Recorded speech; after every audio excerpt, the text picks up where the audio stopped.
কোথায় যাওয়া যায় করে খুব চটজলদি একটা ট্রিপ প্ল্যান করে জানুয়ারি মাসের একদম প্রথম দিকে বেরিয়ে পড়লাম খাজুরাহো, বান্ধবগড় আর বেনারসের উদ্দেশ্যে। সেই ট্রাভেল ব্লগ সিরিজটাই শুরু করছি আজকে থেকে। স্যান্ডউইচ আর কফি খেতে খেতে সকাল 9:30টার ফ্লাইট ধরে আগে পৌঁছালাম বেনারস। তারপর ওখান থেকে একটার ফ্লাইটে উঠে ভাইয়ের হাতকে বালিশ বানিয়ে ঘুম দিয়ে পৌঁছালাম খাজুরাহো 2টো নাগাদ। এখান থেকে যাব বান্ধবগড় গাড়ি করে, দূরত্ব প্রায় 250 কিলোমিটার। ঘড়িতে বাজে তখন বিকেল 4টে। চূড়ান্ত খিদে নিয়ে নামলাম হাইওয়ের মাঝে নার্মাদা হাইওয়ে ট্রিটে। কি সাংঘাতিক খিদে পেয়েছিল বাপ রে বাপ। সেই সকাল 8:30টায় আমরা স্যান্ডউইচ খেয়েছিলাম, তারপরে আর তেমন কিছু খাওয়া হয়নি। পৌঁছেই আগেই জিজ্ঞেস করলাম কি তাড়াতাড়ি হবে, আর সেই অনুযায়ী আমরা নিয়েছিলাম পনির পাঞ্জাবি, কড়াই পনির, রুটি, স্যালাড, পনির পরোটা আর দই। এই এলাকাতে বেশিরভাগ নিরামিষ খাবার দাবারই পাওয়া যায়, তাতে কোনো অসুবিধাই নেই, কারণ পুরো ট্রিপে পনিরের কোয়ালিটি আমরা খুব ভালো পেয়েছি আর শাকসবজিও ভীষণ টাটকা। কড়াই পনির আর পনির পাঞ্জাবি দুটোই মোটামুটি একই খেতে ছিল,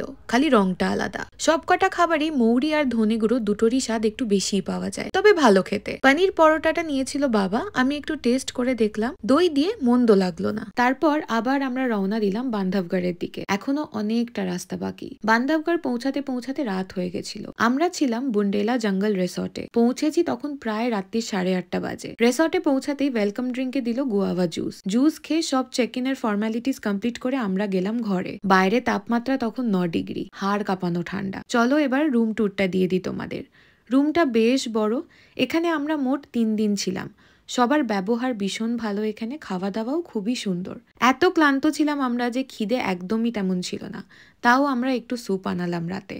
বাইরে যা ঠান্ডা ছিল, মা গো মা। চিকেন দুংফুং স্যুপ আর মানচাও স্যুপ দুটোই খুব ভালো খেয়েছি আমরা। আর এরম শীতের রাতে গরম স্যুপ কারই না ভালো লাগে খেতে। পরের দিন সকালে আমাদের জঙ্গল সাফারিতে যাওয়ার ছিল, কিন্তু সাংঘাতিক বৃষ্টি হওয়ায় সেই সাফারি হলো ক্যান্সেল। ভীষণ ঠান্ডা ছিল। একটা কটেজে 2 জন থাকা যায়। এই জায়গাতেই ওই কটেজটা ছিল বাবা আর ভাইয়ের, আর পাশেই আমি আর মা। একটু রোদ উঠতে আমরা অর্ডার দিলাম ব্রেকফাস্ট ওই 9:30-10টা নাগাদ। কিছু পরোটা খেয়েছি বাপ রে বাপ মধ্যপ্রদেশে এসে। আনিয়েছিলাম পনির পরোটা আর ডিম ভাজা বা সানি সাইড আপ যাই বলো। পরোটাগুলো দুর্দান্ত, ভীষণ নরম, মাখনে ভরপুর, আর পনিরের স্টাফিং এ কোনো কার্পণ্য করা হয়নি। স্টাফিংটায় অত্যাধিক মশলা নেই, পেঁয়াজ, কাঁচা লঙ্কা, হলুদ ওইটুকুই, তাই খেতে বেশ লাগতো। আলাদা করে মাখনও দেওয়া হতো আর দই তো থাকতোই। সকালে তেমন কোনো কম্বো না থাকায় বেরিয়ে পড়লাম একটু প্রপার্টিটা ঘুরে দেখার জন্য। এরম ছোট ছোট কটেজ ছাড়াও টেন্টের ব্যবস্থাও আছে। টেন্ট গুলো বাইরে থেকে ভালোই লাগছিল, ভেতরে কিরম সেটা ঠিক বলতে পারবো না। সুইমিং পুলও আছে এখানে, কিন্তু হাড় কাঁপানো ঠান্ডাতে জল দেখে আরো বেশি ঠান্ডা লাগছিল।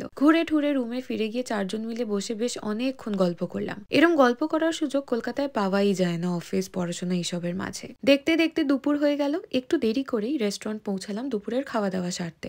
আমরা নিয়েছিলাম মাংসর ঝোল, সাথে আলু ভাজা, আর এখানকার সবজি ভীষণ টাটকা, তাই মা বাবা নিয়েছিল মাখনে টস করা সবজি, আর ছিল বাবার জন্য রুই মাছ, কারণ চিকেন বাবা খায় না। আমি আর ভাই সবজি টবজির দিকে খুব একটা না তাকিয়ে সোজা চিকেনের ওপর অ্যাটাক করলাম। ওইরম সাংঘাতিক শীতের দুপুরে মুরগির লাল লাল ঝোল, ভাত আর আলু ভাজা থাকলে আর কিছুই লাগে না। আলু ভাজা এমনই একটা জিনিস, প্লেটে থাকলেই মনটা খুশি হয়ে যায়, এত ভালো লাগে খেতে। খাওয়া দাওয়া সারার একদম পরেই 3টে নাগাদ জঙ্গল সাফারি যাওয়ার জন্য আমাদের জিপ চলে এলো। যাওয়ার পথে এই মিষ্টি দুটো ছানাকে দেখলাম, কি কিউট। জঙ্গলে ঢোকার সাথে সাথেই আমাদের আগে দেখানো হলো এলিফেন্ট ট্রেনিং সেন্টার, যেখানে হাতিদের ট্রেনিং দেওয়া হয়।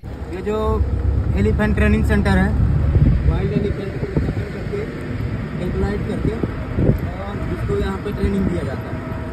আর এইখানে বাঘ নিজের জায়গা মার্ক করে রাখার জন্য নখ দিয়ে দাগ করে রেখেছে। প্রচুর হরিণ ঠরিণ দেখলাম, তবে বাঘের দেখা মেলেনি। বাঘ আমরা দেখেছিলাম রাজস্থানের রানথম্বোরে, অনেকক্ষণ ফলো করেছিলাম। বয়স আমার তখন 15 বছর। সেই এক্সপিরিয়েন্স কোনোদিনও ভুলতে পারবো না। ময়ূরও দেখেছি প্রচুর এই জঙ্গলে। বান্ধবগড় ন্যাশনাল পার্কের তালা অঞ্চলের মধ্যে একটা ল্যান্ডমার্ক হলো শেষশাইয়া। এটি একটি 2000 বছর পুরনো 65 ফুট উঁচু ভগবান বিষ্ণুর মূর্তি। এই পয়েন্ট থেকে চরণগঙ্গা নদীর উৎপত্তি। শেষশাইয়া বান্ধবগড় পাহাড়ের উপর এবং বান্ধবগড় জাতীয় উদ্যানের মধ্যে একমাত্র জায়গা যেখানে পায়ে হেঁটে যাওয়ার অনুমতি আছে, কারণ পুরো জঙ্গল চারিদিকে, তাই খুব একটা নিরাপদ নয়। কথিত আছে ভগবান বিষ্ণুর পাদদেশ থেকে চরণগঙ্গা নদীর উৎপত্তি হয়েছে, যা জাতীয় উদ্যানে প্রবাহিত হয় এবং গ্রামে চলে যায়। যদিও খুব ভালোভাবে রক্ষণাবেক্ষণ করা হয় না, তবুও একবার ঘুরে আসা যায়। সাফারি শেষ করে ঘুরে ফিরে হোটেল ফিরলাম তখন প্রায় 6:30 বাজে।